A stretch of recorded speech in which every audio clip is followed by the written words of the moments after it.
بسم اللہ الرحمن الرحیم وَإِذَا سَأَلَكَ عِبَادِي عَنِّي فَإِنِّي قَرِيبٌ أُجِيبُ دَعْوَةَ الدَّاعِ إِذَا دَعَانِ فَلْيَسْتَجِيبُوا لِي وَلْيُؤْمِنُوا بِي لَعَلَّهُمْ يَرْشُدُونَ۔ اللہ تعالیٰ فرماتے ہیں کہ جب میرا بندہ مجھ سے مانگتا ہے تو میں قریب ہوں، اور پکارنے والے کی پکار، دعا کرنے والے کی دعا، اذا دعانی، جب وہ مجھے پکارتا ہے، جب وہ مجھ سے مانگتا ہے میں قبول کرتا ہوں۔ فَلْيَسْتَجِيبُوا لِي، تو اسے چاہیے کہ وہ میری دعوت قبول کرے، وَلْيُؤْمِنُوا بِي، اور مجھ پہ ایمان لائے، لَعَلَّهُمْ يَرْشُدُونَ، تاکہ وہ ہدایت پالے۔ یہ آیات اللہ سبحانہ و تعالیٰ نے اس سے پہلے بھی رمضان کے بارے میں اور اس کے بعد بھی رمضان کے بارے میں متعلق آیات ہیں، درمیان میں یہ آیات لائی ہے۔ اللہ تعالیٰ کیا فرمانا چاہتے ہیں کہ بھی ویسے تو میں ہر آن ہر گھڑی انسان کے قریب ہی ہوں، اور اس کی پکار کو اور اس کی دعا کو سنتا ہوں، لیکن خاص الخاص رمضان میں میری قربت کا اور بندوں کی حاجات اور بندوں کی دعاؤں کی قبولیت یہ اور زیادہ بڑھ جاتی ہے۔ لہٰذا رمضان المبارک میں اپنے رب کے ساتھ مناجات کرنا، اپنے رب کو منانا، اپنے رب سے مانگنا، یہ ہمارا ایک خاص وظیفہ ہونا چاہیے۔ اور جو دعا ہے یہ تو ویسے بھی عبادت ہے، الدعاء مخ العبادہ، کہ دعا تو عبادت کا مغز ہے، دماغ ہے۔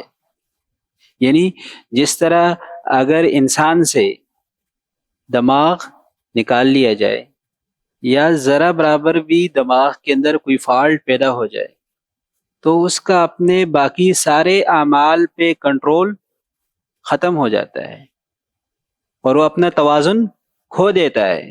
لوگ کہتے ہیں یہ پاگل ہے، مینٹل ہے۔ اسی طریقے سے اگر ہماری عبادات سے دعا کو ہم نکال لیں گے تو گویا کہ ہماری عبادات میں وہ جان نہیں رہے گی، ہماری عبادات پھر حدود کے اندر نہیں رہے گی، اور ہماری عبادات پہ ہم خود ہی ان سے واقف نہیں ہوں گے کہ عبادت کی کیا جان ہوتی ہے، عبادت کی کیا لذت ہوتی ہے، عبادت کے اندر کیا مٹھاس ہوتی ہے۔ تو اس لیے اللہ سے مانگنا یہ دونوں پہلوؤں کو شامل ہے۔ ایک تو ہم اپنی بندگی کا اظہار کر کے رب کے سامنے اپنی حاجت کو رکھ لیتے ہیں کہ ربا قبول فرما دے، بندہ ہوں آپ کے در پہ آیا ہوا، اور دوسری ہم اپنی حاجات کو بھی مانگ رہے ہوتے ہیں، ہم عبادت بھی کر رہے ہوتے ہیں۔ تو دعا در حقیقت اپنے مسائل کو حل کرانا بھی ہے، اور اللہ سبحانہ و تعالیٰ سے اس کے بدلے میں انعام اور ثواب حاصل کرنے کا ذریعہ بھی ہے۔ جس طرح نماز عبادت ہے، جس طرح روزہ عبادت ہے، جس طرح حج عبادت ہے، جس طرح ذکر عبادت ہے، اس طریقے سے رب سے مانگنا اور رب سے دعا کرنا یہ بھی عبادت ہے۔ تو یہ والا پہلو عام طور پر ہماری نظروں سے اوجھل رہ جاتا ہے کہ بھئی دعا کرنا عبادت ہے، اور جب تک دعا میں بندہ مصروف رہتا ہے گویا کہ اس کو عبادت کا ثواب ملتا رہتا ہے۔ تو اس لیے اپنے رب کے ساتھ مناجات کرنے کو ہم اپنے لیے سعادت، ایک روایت میں آتا ہے کہ جس بندے کے لیے دعا کا دروازہ کھل گیا اس کے لیے رحمت کے دروازے کھل گئے۔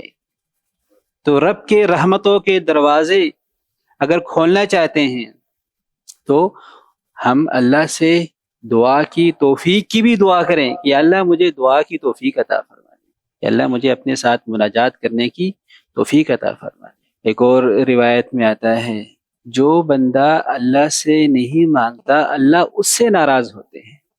یہ دیکھو، یہ دنیا کے تمام قوانین کے بالکل اپوزٹ، کہ بھی دنیا میں جس سے ایک مرتبہ مانگو، جس سے دوسری مرتبہ مانگو، بار بار مانگو، تو کیا ہو جاتے ہیں، رویے تبدیل ہو جاتے ہیں، مزاج بدل جاتے ہیں۔ اور یہاں پہ اللہ سبحانہ وتعالیٰ کیا کہ جتنی بار مانگو گے، بار بار مانگو گے، اتنی ہی اللہ سبحانہ وتعالیٰ کو خوشی ہوگی۔ نہیں مانگو گے تو رب سبحانہ وتعالیٰ کی طرف سے ناراضگی ہوگی۔